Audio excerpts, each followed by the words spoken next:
최근 계속해서 뉴스를 뜨겁게 달구고 있는 이슈가 있다면 그것은 바로 촉법 소년입니다. 만 19세 미만을 대상으로 한 소년법에는 이제 연령이 크게 세 가지로 나뉩니다. 첫 번째는 10세 미만인 범법 소년으로 이제 너무 어려서 일체 법적 처벌이 없는 연령입니다.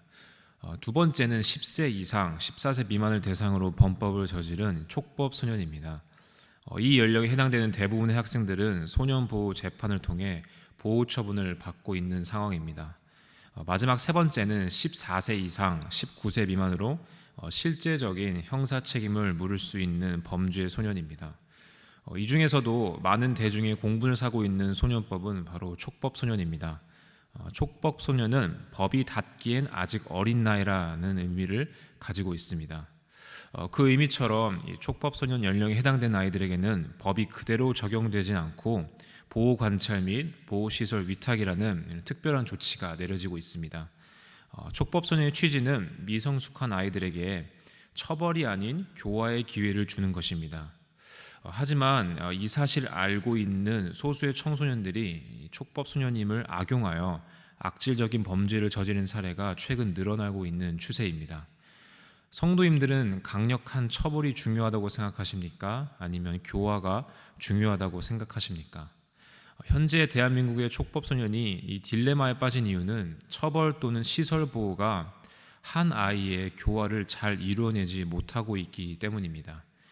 오늘 우리가 함께 나눌 레위기의 말씀에서는 나병으로 인하여 정상적이지 못한 상태에 이른 사람들이 하나님의 치유를 경험하고 하나님 나라의 백성으로 다소 엄격하지만 중요한 교화 과정을 보여줍니다.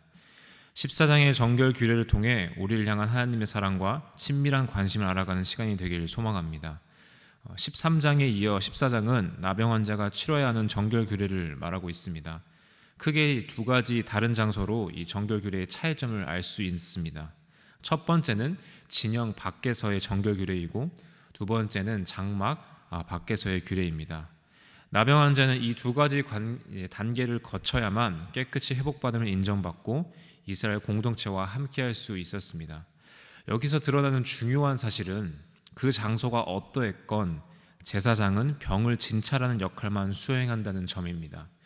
우리의 진정한 치료자이자 궁극적으로 모든 질병을 고치신 분은 제사장이 아닌 오직 살아계신 하나님 한 분뿐입니다. 세상의 기술이 발전하고 이 수많은 정보가 우리의 손바닥 안에 있을지라도 병을 낫게 하시고 치유하신 분은 오직 여호와 하나님이십니다. 최근 건강에 이상을 느끼신 분은 더욱 잘 아실 거라고 생각됩니다. 내가 아무리 노력을 해도 수많은 위험이 주변을 도사리고 있고 나의 뜻과는 반대될 때로 이제 움직일 때가 너무나도 많습니다.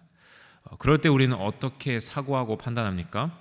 하나님을 의존하는 것이 아니라 확률에 의존하는 모습을 보일 때가 너무나 많습니다. 우리의 부족함을 돌아보지 못하고 주변을 탓하기 시작할 때가 너무나도 많습니다. 하지만 모든 문제 해결은 우리에게 있는 것이 아닌 오직 하나님 아버지에게 있음을 오늘 하루 믿으시길 바랍니다. 구약시대 때 하나님의 놀라운 치유를 받은 인물이 있었습니다. 바로 히스기야 왕입니다. 당시 이스라엘 위협하는 아수르 제국에 사네립 왕이 있었습니다. 이 왕은 이스라엘을 계속해서 위협을 하는데 이런 위협 가운데 히스기야 왕은 자신의 의견을 높이지 않고 선지자 이사야를 통해 조언을 구하고 하나님의 뜻을 묻습니다. 다행히 하나님께서는 사네립 왕의 생명을 거두시며 큰 위기가 지나가게 되는데 그때 이 히스기야 왕도 죽을 병을 갖게 되는 안타까운 일이 일어납니다. 히스기야는 하나님 앞에 치유를 구하며 심히 통곡합니다. 그러자 어떠한 일이 일어났습니까? 방금 하나님의 말을 전한 이사야가 성읍 중앙에 가기도 전에 하나님이 말씀이 다시 그에게 임하여 내가 내 기도를 들었고 내 눈물을 보았노라 내가 너를 낫게 하리니 라고 히스기야 왕에게 말씀하십니다. 히스기야는 그 후에 15년을 더 살고 이제 아수르로부터 하나님의 보호를 경험합니다. 우리 사랑하는 성도님들을 오늘 누구에게 기도하고 부르짖고 계십니까? 우리의 영원한 치료자이자 보호자 되신 하나님께 간구하는 아침이 되길 우리 모든 성도님 되시길 바랍니다. 치유를 경험한 사람은 어떠한 경험을 또 하게 될까요? 하나님은 치유된 모든 자를 신앙 공동체 안에 세우십니다. 나병 환자는 당시 어떠한 사람들이었을까요? 사회로부터 격리된 사람들이었습니다. 그들은 진영 밖에서 그리고 성소로부터 멀리 떨어진 사람들이었습니다. 하나님의 성막에 나아갈 수 없는 사람들에게 하나님의 은혜가 닿지 않을 것이라고 생각했습니다. 하지만 하나님의 은혜는 한 장소에 국한된 것이 아니라 모든 사람들을 향하고 있습니다. 제사장은 나병 환자의 정결 상태를 확인합니다. 그리고 그들이 신앙 공동체에 함께할 수 있도록 하나님께서 제정하신 정결 예식을 진행합니다.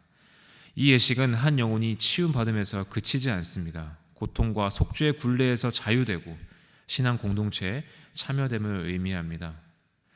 정결 예식의 목표는 개인에게 머무는 것이 아니라 신앙 공동체에 참여하는 것입니다.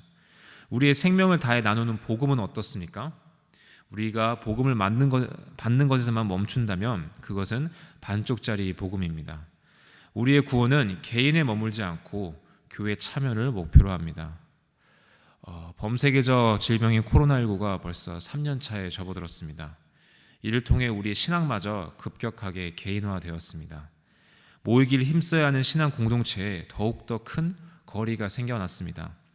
하나님께서는 오늘 레위기를 통해 신앙 공동체가 다시 한번 모여야 한다고 말씀하십니다. 상황에 좌절하지 않고 예배 공동체의 의미와 가치가 무엇인지 다시 한번 살펴보아야 합니다. 우리 모두는 성도로 거룩한 자들로 부름받았습니다.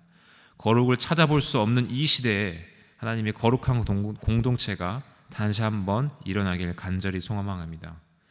사랑하는 금광의 모든 성도 여러분, 우리는 진정한 치료자 된 하나님 한 분뿐이라는 사실을 기억하고 또 아침에 이 기도 제목을 가지고 함께 기도하기를 바랍니다. 그리고 그 하나님께서는 우리를 거룩한 공동체로 부르셨습니다. 우리를 깨끗게 하신 하나님을 믿고 정결한 하나님의 백성이 되길 주님의 이름으로 기도합니다. 우리 이 시간 함께 기도하겠습니다.